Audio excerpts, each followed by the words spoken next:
Hello and welcome. In this lesson, I'm going to teach you how to use English modal verbs may and might. We can use modal verbs to express many different ideas, and each modal verb can be used in many different ways, which is very confusing for English learners, and often people get confused while using modal verbs. So in this lesson, I'm going to teach you how to use may and might correctly. So let's start with the first one.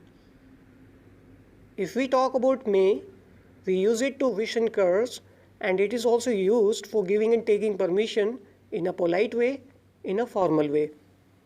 We also use may to talk about possibilities in present and future. So now let's have a look at some examples that how we wish. May you live long. May God bless you. May you get well soon. Suppose you meet someone who is not well, who is sick, and you wish him, may you get well soon. So this is the way how you wish in English. Now let's look at some examples how we take permission politely or in a formal way. May I come in? May we leave now? May I borrow your pen?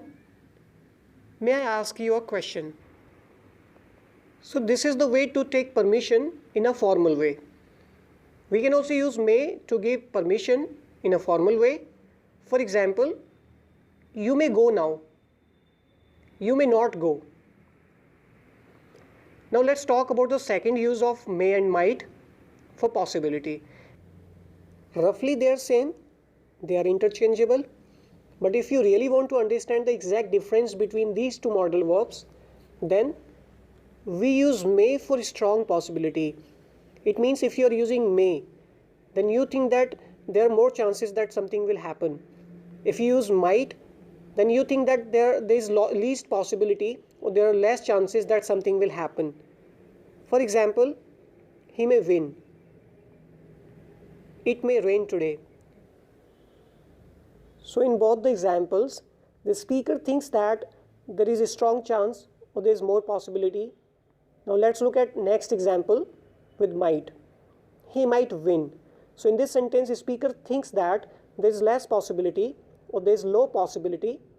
It might rain today. Again, in this sentence, the speaker thinks that there are less chances that it will rain.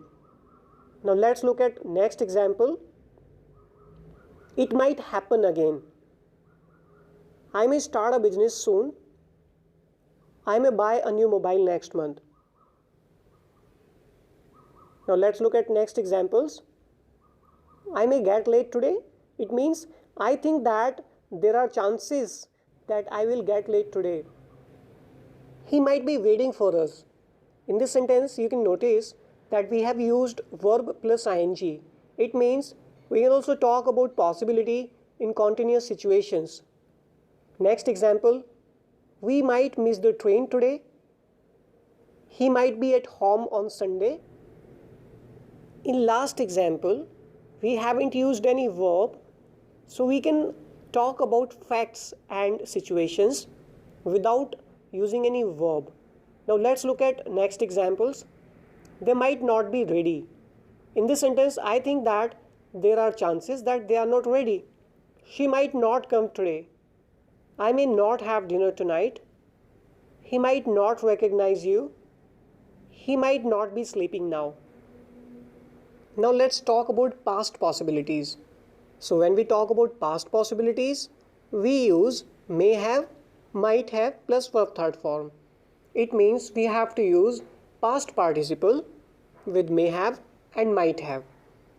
And remember, may is less common for past possibility.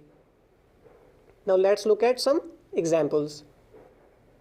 Suppose you are waiting for your friend and he hasn't come, but you know that he was coming, and then you ask another person, where is he? Then he might say, he may have got lost. Next example, he may have forgotten. She might have missed the train. You might have heard about Hitler. Means there are chances that you may have heard about him. Next example, suppose a thief stole something from your house and then you guess the thief may have broken the window first before he broke the lock. Now let's look at some negative examples.